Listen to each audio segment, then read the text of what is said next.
Glória a Deus. Aleluia. Podemos ficar assentados, irmãos, e vamos continuar o nosso curso de meditação na Palavra de Deus. Nós estamos no terceiro passo do nosso curso, que é a interpretação. Vamos recordar os 5 passos lá no início. O segundo slide, nós temos os 5 passos do método de estudo bíblico indutivo. Nós começamos esse método no primeiro sábado de agosto e nós estamos quase terminando, né? Hoje é o primeiro sábado de dezembro, vamos até o último sábado de dezembro. Hoje e sábado que vem nós vamos terminar a interpretação. Depois teremos mais 2 sábados. Um será a avaliação e o último sábado a aplicação. E durante esses sábados nós vimos muitas maneiras como nós devemos abordar as Sagradas Escrituras para meditarmos nela de dia e de noite. Aleluia.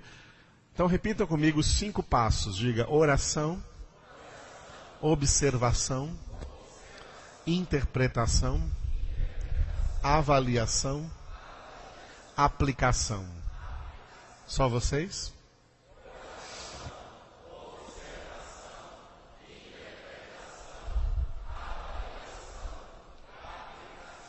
Aleluia. Baseado nesses 5 passos, nós estudamos a Bíblia dessa maneira, como vem agora no próximo slide aí, número 3.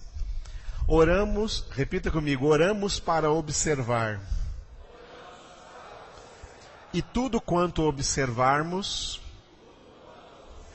vamos interpretar, avaliar e aplicar. Leiam só vocês agora.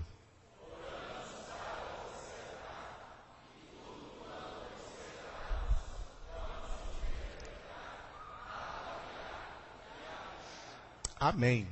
Nós já terminamos a oração e também a observação. E nós estamos agora no terceiro passo, que é a interpretação. Nós já vimos na interpretação, que vamos agora rever rapidamente, a partir do slide 54, já está aí, né? Muito bem, Cíntia. O terceiro passo do método de estudo bíblico, então, é a interpretação. Próximo slide. Nós vimos que a regra básica e geral da interpretação bíblica é essa aqui. Ó. Repita essa frase. A Bíblia interpreta a Bíblia. Para interpretar qualquer outro livro ou qualquer outra coisa fora da Bíblia, são outras regras. Agora, para interpretar a Bíblia, só tem essa regra aqui. Ó. A Bíblia interpreta a Bíblia. Aleluia? Para entendermos bem claramente. Quando Martinho Lutero começou a Reforma Protestante, ele lançou a ideia da livre interpretação da Bíblia. E essa ideia foi mal interpretada por muita gente. Muita gente acha que, então, cada um é livre para interpretar a Bíblia do jeito que quiser. É errado, não é assim não.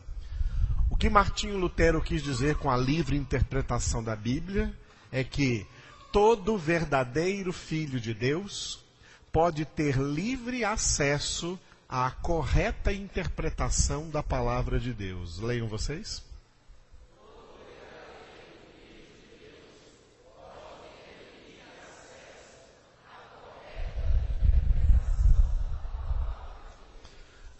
É pecado interpretar a palavra de Deus errado. Quem realiza interpretações erradas está pecando e vai se ver com Deus. A palavra de Deus é para ser interpretada corretamente. Portanto, a livre interpretação que Martinho Lutero falou é que cada filho de Deus tem acesso, livre acesso, à correta interpretação da palavra. Não precisa ser um pastor, não precisa ser um doutor, não precisa ser um mestre, basta ser um crente.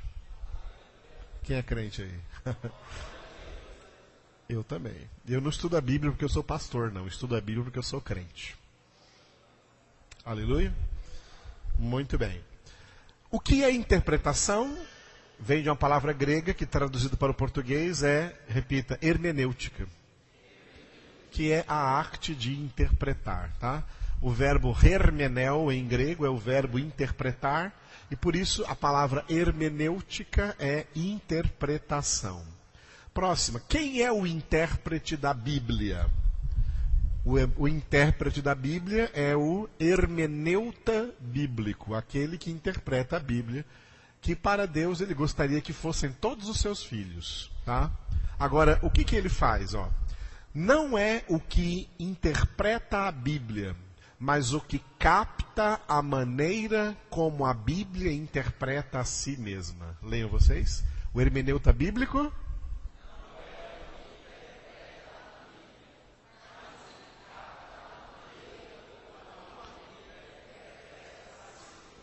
Vocês viram? Qual é a regra de interpretação da Bíblia? A Bíblia interpreta a Bíblia. O hermeneuta bíblico, o intérprete da Bíblia, não é aquele que interpreta a Bíblia baseado em convicções humanas, segundo a lógica humana. O intérprete da Bíblia é aquele que capta a maneira como a Bíblia interpreta a si mesma. Esse é o hermeneuta bíblico, e é isso que esse método quer nos ensinar. Aleluia? Deixa eu falar uma palavra aqui. Tem muita gente que coloca palavras na boca da Bíblia. A Bíblia não disse, mas eles dizem que a Bíblia disse. Tem isso? Intérpretes errados. Nós não podemos ir para a Bíblia com as nossas cabeças já formadas com critérios mundanos, critérios humanos. Nós temos que nos despojar dos critérios humanos e vir desarmados diante da palavra de Deus, para que através da sua palavra, Deus fale conosco exatamente o que Ele quer falar na sua palavra para nós. Para não ficarmos depois inventando que Deus falou alguma coisa na Bíblia quando Ele não falou aquilo. Ok? E isso existe muito por aí. Nós vimos a diferença entre dois tipos de interpretação, a interpretação literal e a interpretação não literal. Não foi isso? Não vimos? O que é a interpretação literal? Essa é a mais fácil que existe na Bíblia. Quando as coisas são exatamente como estão escritas. Tá? É interpretação literal. Por exemplo, amarás o Senhor teu Deus de todo o teu coração, com toda a tua alma, com todas as tuas forças. Aqui é literal, exatamente isso que a palavra está dizendo. Não tem nada por trás disso, é exatamente isso. É interpretação literal. Mas existem interpretações não literais. Já citei várias para vocês. Uma delas, quando Jesus disse assim, ó, minha carne é verdadeira comida, meu sangue é verdadeira bebida. Jesus disse isso lá em João capítulo 6. Quando ele falou isso, teve gente lá que se escandalizou, porque achavam que tinha que comer a carne dele, literalmente, beber o sangue dele, literalmente. Então eles se escandalizaram e saíram, abandonaram Jesus. Porque não entenderam que a interpretação não era literal, a interpretação não literal. A carne e o sangue de Jesus é a sua palavra, é a palavra de Deus, é dela que nos alimentamos. Ok? Muito bem, então, interpretação literal e interpretação não literal. Nós vimos também, até sábado passado, e aí nós demoramos 3 sábados vendo isso aqui, a interpretação especial do Antigo Testamento. O Antigo Testamento está na Bíblia Sagrada exclusivamente para ser interpretado à luz do Novo Testamento. Repitam vocês.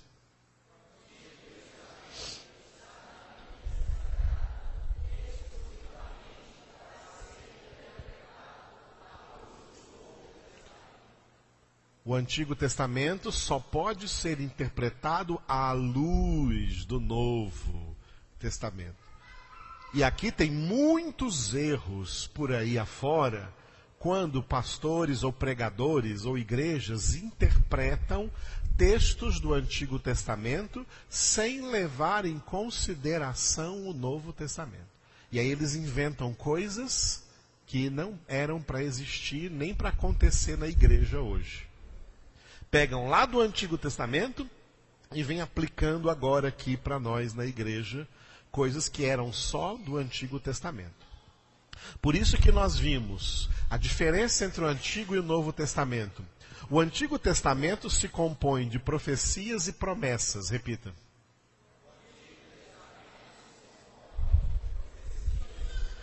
O Novo Testamento se compõe do cumprimento de todas as profecias e promessas na pessoa de Jesus. Repita.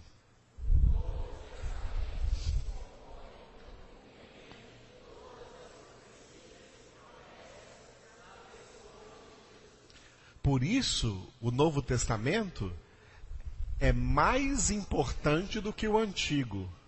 E o Antigo não pode se sobrepujar ao Novo. Mas o Antigo está submisso ao Novo. E ele deve ser interpretado à luz do Novo Testamento.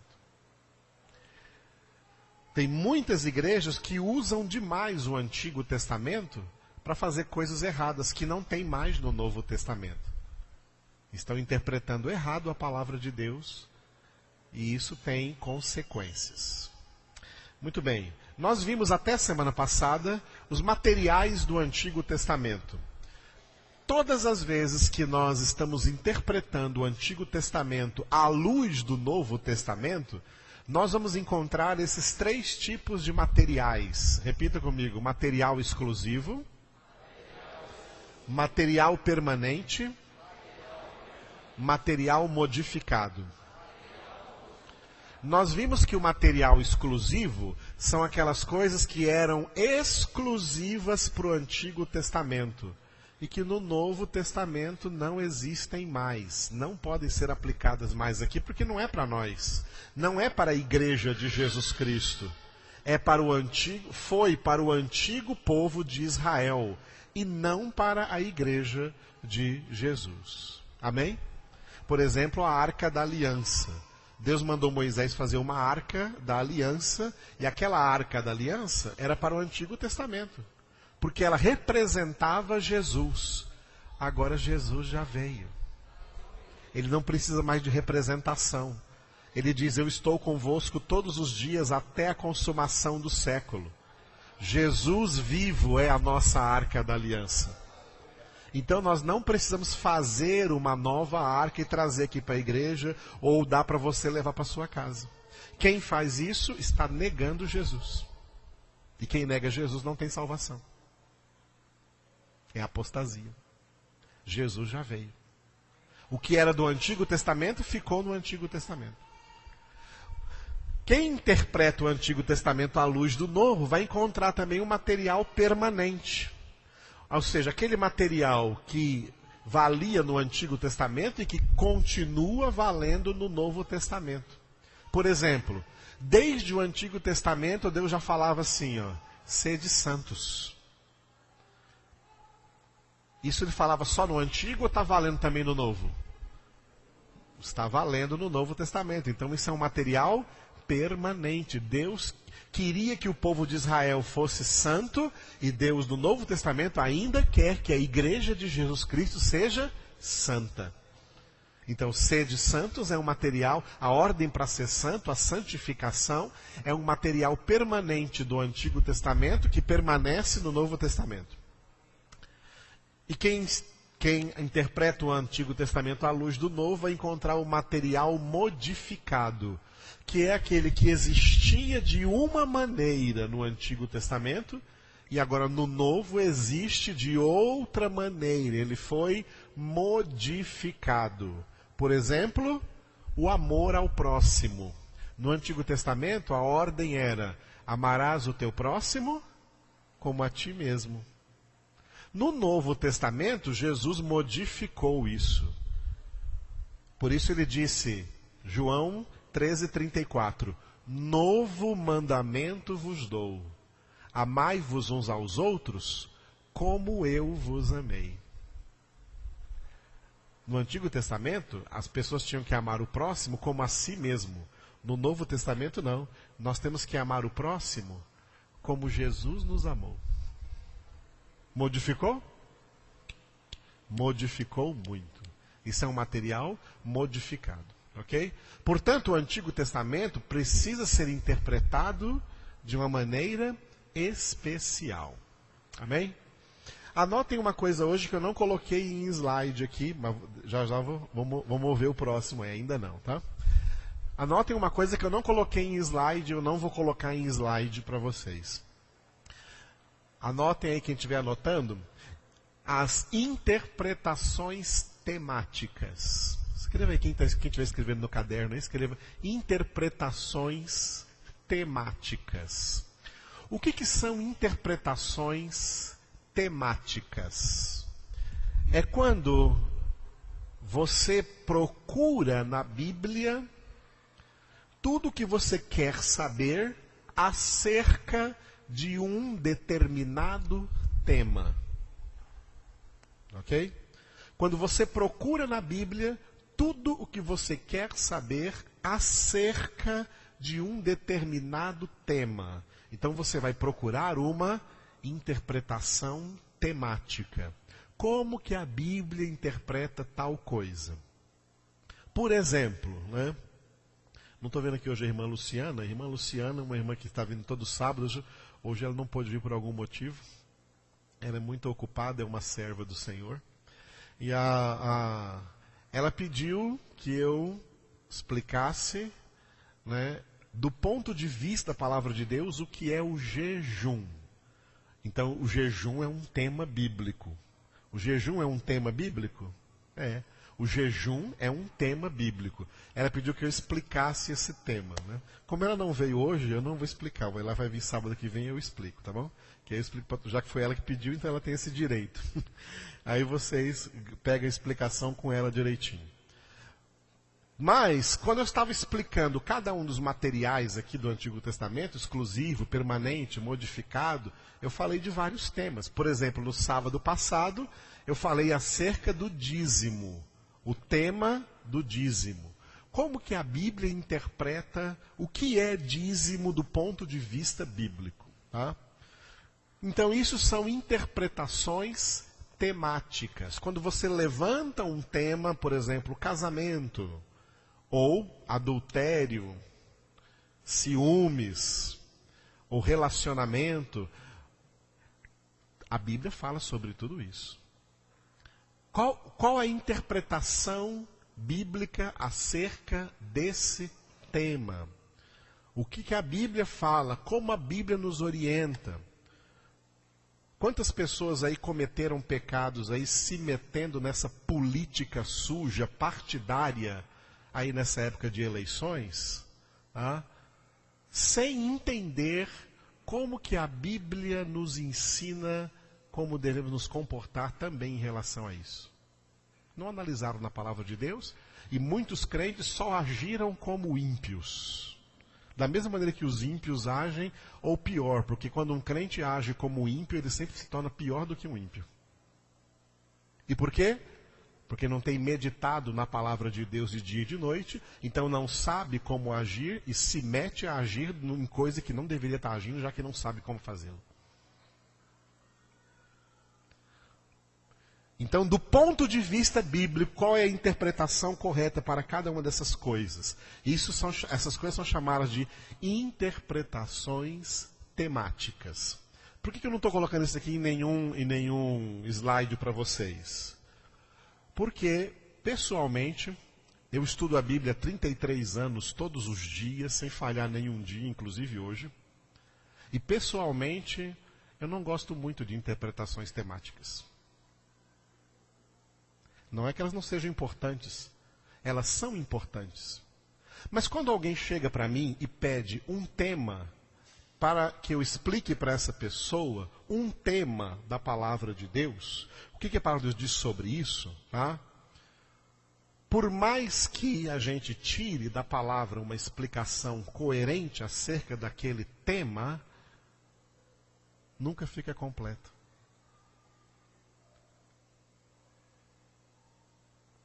Porque o que completa qualquer explicação na palavra de Deus é toda a palavra de Deus e não uma partezinha dela. E não algumas partezinhas dela aqui, ali, aqui, ali, aqui e ali. E as interpretações temáticas têm esse problema. Pega o texto aqui, pega um texto ali, pega um texto ali, pega outro texto ali, para explicar aquele tema. E esse não é o propósito de Deus com a sua palavra. O propósito de Deus com a sua palavra é que nós conheçamos bem toda a sua palavra na totalidade. Porque toda a palavra vai ajudar a clarificar, a esclarecer qualquer tema sobre o qual você tenha qualquer dúvida. Então, quem estuda a palavra de Deus não é aquele que vai para a palavra buscando uma resposta acerca de uma dúvida temática que ele tem. Deus não quer isso. O que Deus quer é que a gente vá para a palavra para conhecer tudo o que Ele fala conosco acerca de tudo que seja. Estão entendendo o ponto de vista que eu estou colocando para vocês, dessa maneira?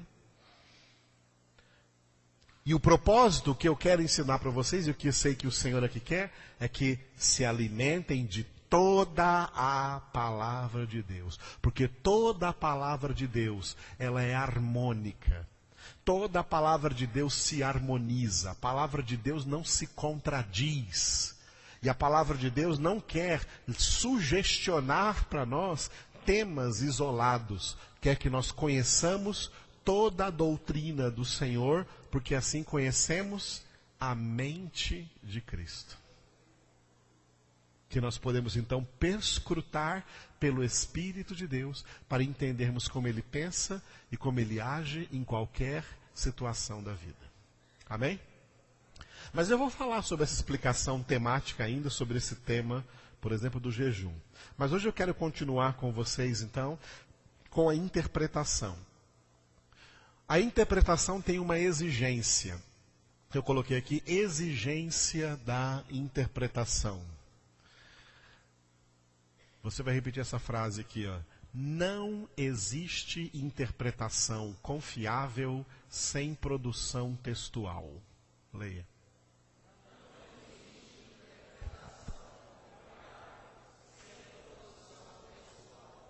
Amados, gente que pega a Bíblia assim, já interpretei tudo, já entendi tudo. Não, isso não existe.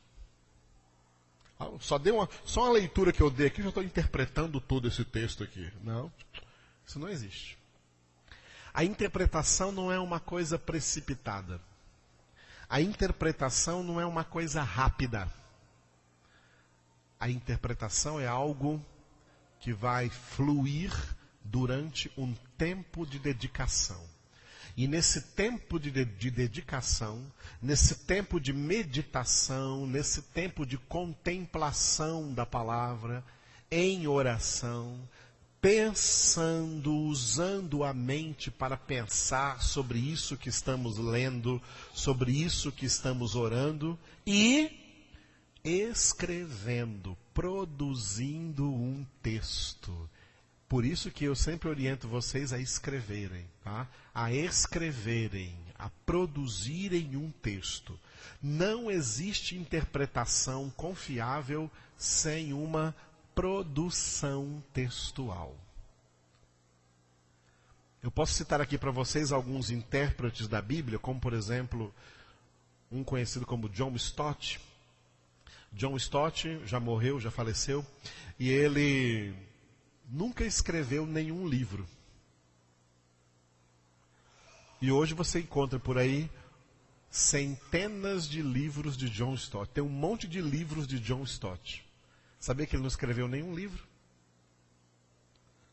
Os livros dele foram escritos enquanto ele produzia textos, interpretando a Escritura sem...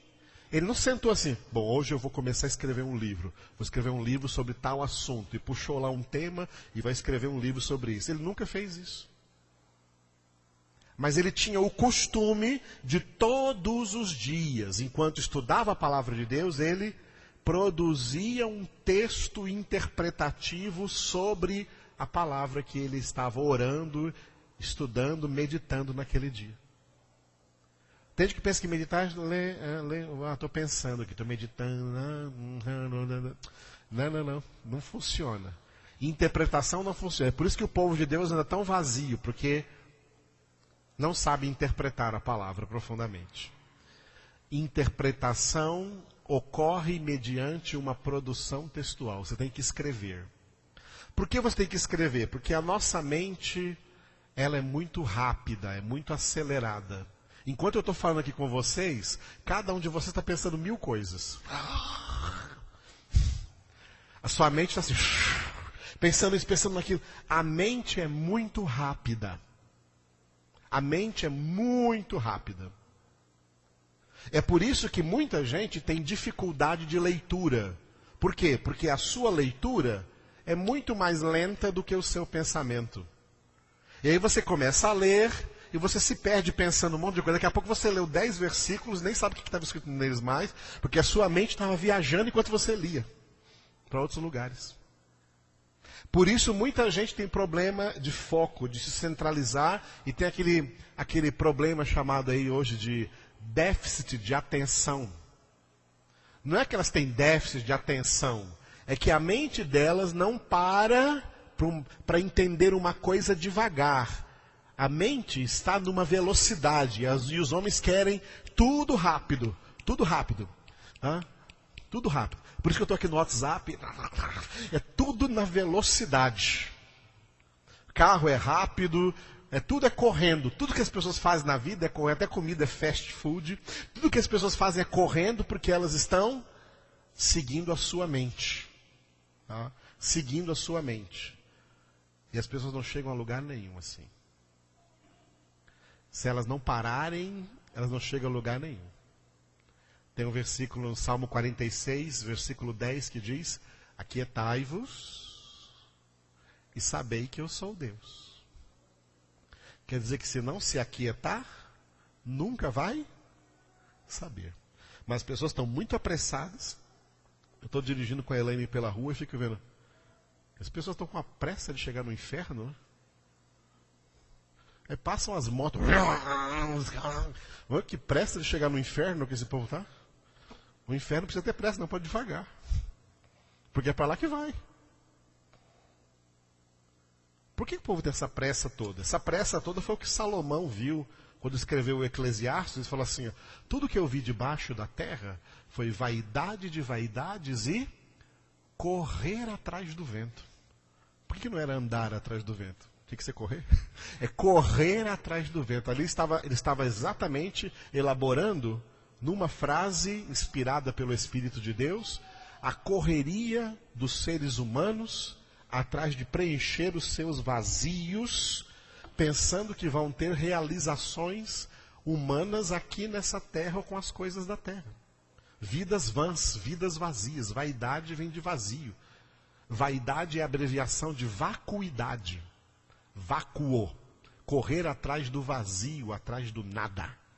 E é isso que as pessoas vivem. É isso que as pessoas fazem debaixo do sol. Quem quer aprender a conhecer a palavra de Deus, tem que parar. Tem que desacelerar. Dar uma desacelerada. A mente é muito rápida. Então uma maneira de você desacelerar a sua mente, sabe como é que é? Escrevendo. Opa, peraí, esse pensamento que me veio aqui, enquanto eu estou lendo essa palavra, me veio um pensamento, para e escreva. Escreva. Ou escreva à mão. As minhas primeiras meditações foram tudo à mão. Eu enchi vários cadernos universitários de meditações na palavra de Deus. Muitos cadernos.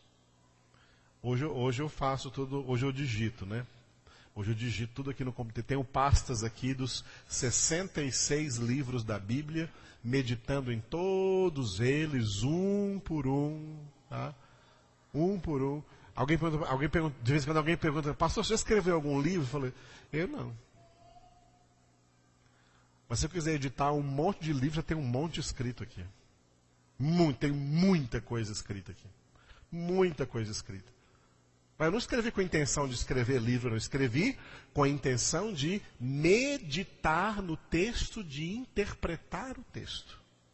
Quando você escreve, a escrita é mais lenta do que a sua mente. E a escrita obriga a sua mente, seu pensamento quer correr, a sua escrita puxa o seu pensamento para trás. Então você é obrigado a pensar mais quando está escrevendo. E ao pensar mais, novas ideias vão fluir acerca disso que você está meditando. E que você não ia perceber se você não escrevesse.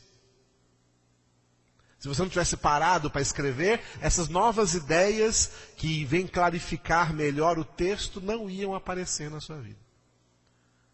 Por isso, não existe interpretação confiável sem produção textual. Por quê?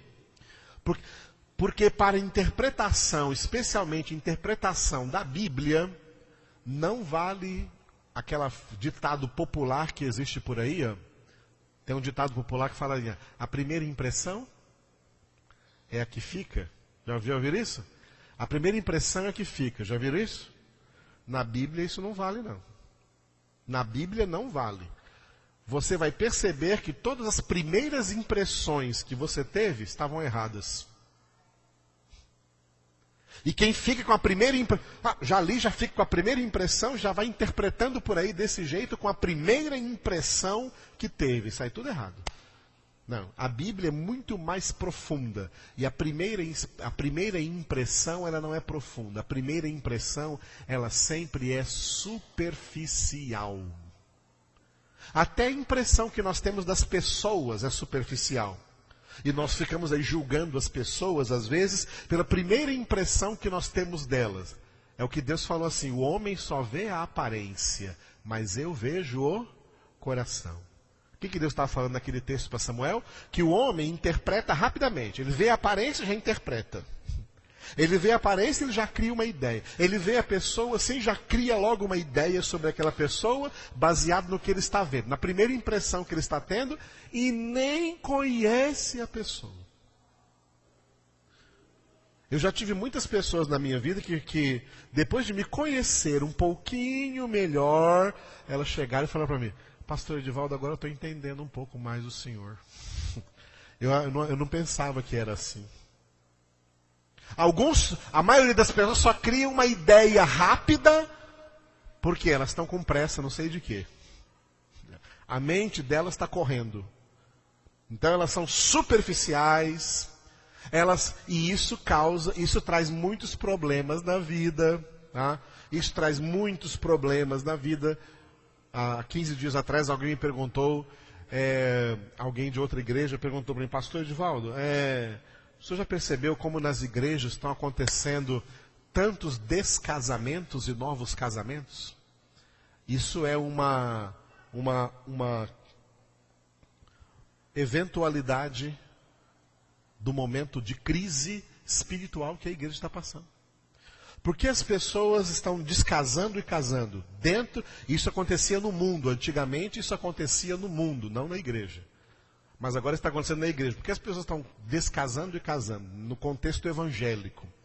Por quê? Porque casaram a primeira vez na primeira impressão. Casaram precipitadamente. Casaram sem pensar. Precipitação não é de Deus. Pressa não é de Deus. Tá?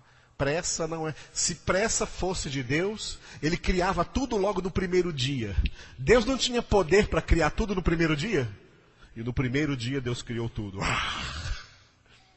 Mas não, Deus criou alguma coisa no primeiro dia. Deus deixou para criar outra coisa no segundo dia. Deus foi criar outra coisa no terceiro dia. E Deus foi criar outra coisa no quarto dia. Está com pressa de quê? As pessoas querem criar tudo num só dia. Reunir tudo num só dia, na maior velocidade. E, falando de casamento, como eu toquei no assunto, casam-se errado. E o casamento errado vai explodir aonde? Nas crises que esse casamento vai surgir. Porque crises matrimoniais é normal para qualquer casamento. É normal num casamento excelente. A pessoa que se casa muito bem casado vai ter crise matrimonial. Agora que se casa mal, como é que vai enfrentar a crise? Porque a crise vem para todos. Como é que enfrenta isso? Porque não teve preparação. Por isso que a palavra precipitação também vem da palavra precipício. Quem se precipita cai no precipício. Já viu alguém caindo no precipício, depois não dá mais para voltar, tá caindo. Ah, agora eu já caí. Vai chegar no fundo do poço. Quem se precipita cai no precipício. Jesus ensina a não ser precipitados, mas a ser pessoas diligentes, a ser pessoas prudentes, a ser pessoas sensatas. 2 exemplos que Jesus dá contando duas metáforas, 2 exemplos metafóricos de Jesus. Ó. Se você está para construir uma casa, antes de começar, primeiro se senta e calcula, põe tudo, ó, tem que escrever, ó, produção textual. Coloca na ponta do lápis, coloca tudo ali, o que você vai gastar, se você tem de tudo para começar e terminar essa obra. Do contrário, você vai parar, você vai desistir, e as pessoas vão chegar e falar assim, olha, aquele homem começou a construir aqui, não deu conta de acabar. Eu estava falando isso aqui outro dia para trás, né? Um ditado popular brasileiro aí que é uma mentira. É uma mentira esse ditado popular brasileiro. Fala assim, ó, sou brasileiro e não desisto nunca. Sou brasileiro e não desisto nunca. Isso é mentira. Brasileiro é o povo que mais desiste das coisas. Que deixa tudo por fazer. Que começa uma coisa e desiste. Porque começou precipitadamente, começou sem pensar, começou sem calcular, só pensou que podia ir. E crente aprendeu a dizer logo, opa, é bênção, é de Deus. Não estou sentindo que é de Deus. E vai e se mete de cabeça, e depois lá na frente, puxa, eu pensei que era de Deus. A Bíblia fala, não diga precipitadamente que uma coisa é de Deus. Calcule. Veja, medite primeiro. Analise todos os prós e os contras. Analise todas essas coisas. Analise se você, ao se casar com uma pessoa, você e essa pessoa têm todos os elementos para um casamento vitalício, para durar a vida inteira ao lado dessa pessoa. O seu casamento é algo que vai começar para ir até o fim, ou é algo que você vai interromper logo ali na esquina? Jesus disse também, ó, se você está para sair para uma guerra, para uma batalha, medite primeiro, coloque aí na ponta do lápis primeiro, de quantos soldados você dispõe para essa batalha. Porque senão você corre o risco de, no meio da batalha, pedir uma bandeirinha branca, porque você estava com um número inferior de soldados. Porque você estava com um número inferior de soldados. Então Jesus ensina a meditar antes. A palavra de Deus, ela tem 2 aspectos muito interessantes. O primeiro aspecto da palavra de Deus é que ela é preventiva. A palavra de Deus nos previne. Olha, antes que chegue qualquer tentação na nossa vida, Jesus já falou assim, ó, vigiai e orai para que não entreis em tentação. A palavra de Deus nos deixa precavidos, nos deixa prevenidos. A palavra de Deus previne. Para que a pessoa sábia aquela que ouviu essa prevenção, ela foi prevenida para não cair nesses erros. Agora, se a pessoa caiu no erro, aí ela não vai gostar da palavra, sabe por quê? Porque a palavra é corretiva. Porque a palavra é corretiva. Ela é preventiva e ela é corretiva. Ela previne para não cair no erro. Se cair no erro, ela ainda é corretiva. Olha a misericórdia de Deus que ainda providencia uma correção. Ela pode corrigir. Agora, quem não ouviu nem a prevenção e também depois não ouve a correção, então a palavra de Deus é juízo de condenação para essa pessoa. A própria palavra o condena. A própria palavra o condena. Por quê? Ele não deu ouvidos quando ela prevenia, e depois não deu ouvidos quando ela corrigia, e agora o que sobrou para ele é juízo de condenação. E a palavra de Deus é poderosa para isso. Porque tudo passa debaixo do crivo da palavra de Deus. Inclusive salvação e condenação. Por isso, amados, a interpretação não é algo assim que, é rápido. Não, é algo é algo calculado, é meditado, é escrito. Eu tenho que escrever todas as ideias que estão vindo na minha cabeça acerca desse tema ou acerca desse texto que eu estou aqui querendo interpretar, querendo captar como a Escritura interpreta esse texto, e eu quero saber exatamente qual deve ser o meu pensamento correto acerca disso. Tá? Qual deve ser o meu pensamento correto acerca de tudo isso? Então não adianta ter pressa. Quem se precipita só vai cair no precipício. Por isso, não existe interpretação confiável sem produção textual. Amém? E como nós produzimos um texto? Então, 2 tipos principais de perguntas interpretativas. O que é isso? Porque nós vamos aprender o intérprete é aquele que aprende a fazer perguntas ao texto. Ele vai criar perguntas que ele vai fazer para o texto que ele está ali estudando, que ele está meditando nessa palavra. Tá? O que isso significa? O que tem aí nesse texto? O que tem aqui que Deus quer que eu enxergue? O que existe nesse texto que eu preciso enxergar? Às vezes tem coisas no texto bíblico que a gente passa por cima assim e não enxerga. Muitas vezes nós somos como a Agar. Agar era escrava de Sara. Quando Sara expulsou Agar da casa dela, e ela estava com o menino Ismael, muito criança ainda, e o Ismael chorando, gritando de fome, de sede, e ela no deserto, ela deixou o menino chorando numa certa distância, e foi chorar noutra distância, sabia que tanto ela como o menino iam morrer, porque ela não estava enxergando nenhuma saída para eles. Aí o anjo do Senhor deu um toque nela, e o Senhor lhe abriu os olhos, e ela viu que na frente dela ali tinha um poço de água. Um poço, eu não tinha visto esse poço, estou chorando à toa. Eu estava chorando à toa e não tinha visto esse poço aqui na minha frente. Aí ela foi lá e bebeu a água e deu para o menino, descedentou e eles sobreviveram. E esse menino, segundo a promessa de Deus, para ele, para Abraão, se transformou também numa grande nação, a nação dos ismaelitas.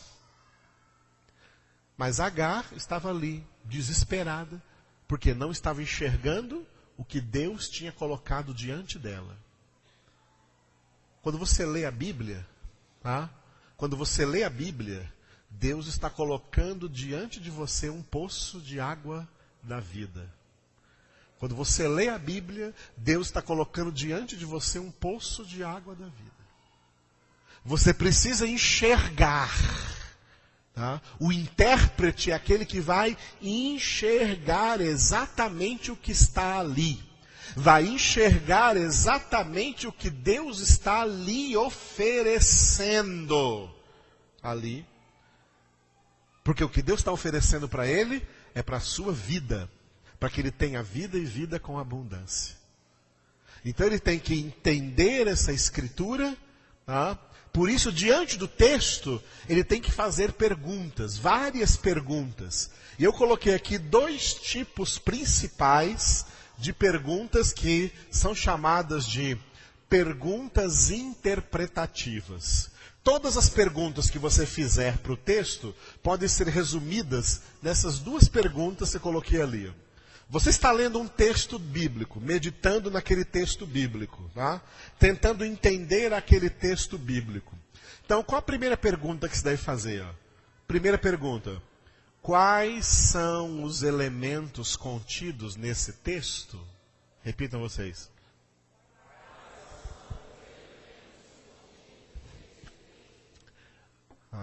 Quais são os elementos? Você tem que ler o texto e tentar enxergar um por um desses elementos, escrevê-los, anotá-los no seu caderno, digitá-los no seu notebook. Porque depois você vai fazer a segunda pergunta. Qual o segundo tipo de pergunta? Qual o significado exato e preciso de cada um destes elementos? Leiam vocês.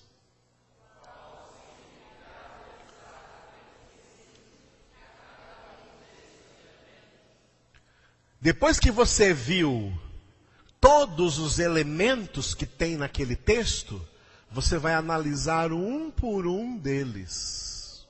Um por um daqueles elementos.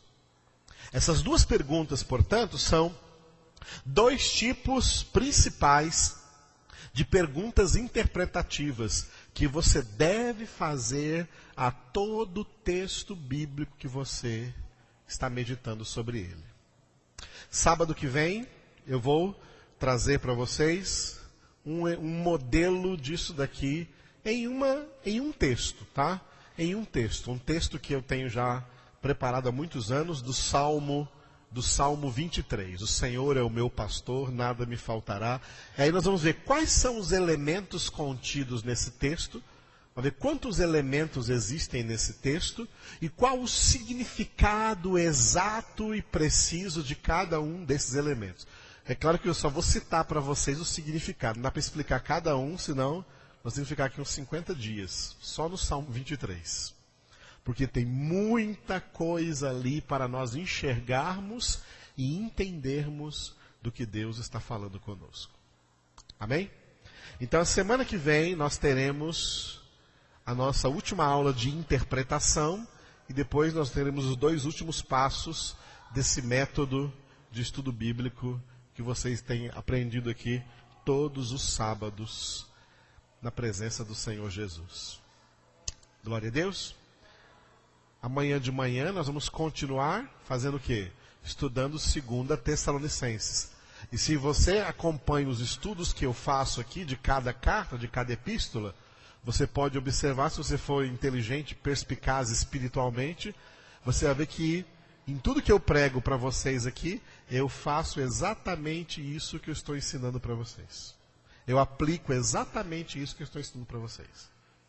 E aí, amados, a gente não fica fora da palavra de Deus. A gente fica dentro da palavra de Deus para entender o que o Senhor está falando para nós hoje. Amém? Glória a Deus. Vamos orar então. Feche os seus olhos um momento. Obrigado, Senhor, por mais essa noite em que nós aprendemos algo mais na Tua palavra, a como meditar melhor nas Sagradas Escrituras, a como entender mais, Senhor, a Tua palavra. Nós queremos louvar e glorificar o Teu nome, Senhor, por tanta preciosidade que o Senhor colocou para nós aqui. Obrigado, Senhor, porque a Tua palavra é viva e eficaz, mais poderosa do que qualquer espada de 2 gumes, Senhor, apta para discernir os pensamentos, propósitos, intenções do coração. Te louvamos, Senhor, glorificamos, exaltamos o Teu nome, porque o Senhor é tão bom. Ao revelar para nós, Senhor, na Tua palavra, o Senhor quer verdadeiramente que nós entendamos mais acerca do que o Senhor está falando com a Sua igreja nesses últimos dias, Senhor. Sabemos que a tua vinda, Senhor, é breve. O Senhor não há de demorar muito. Tudo se prepara, tudo se encaixa, Senhor, para a vinda, para a volta do Senhor. E nós queremos, Senhor, movidos pelo Teu Espírito Santo, dizer: Maranata, vem, Senhor Jesus. Invocamos o Teu nome, nós precisamos ter mais sabedoria, mais conhecimento do Senhor, mais experiência pessoal contigo, Senhor.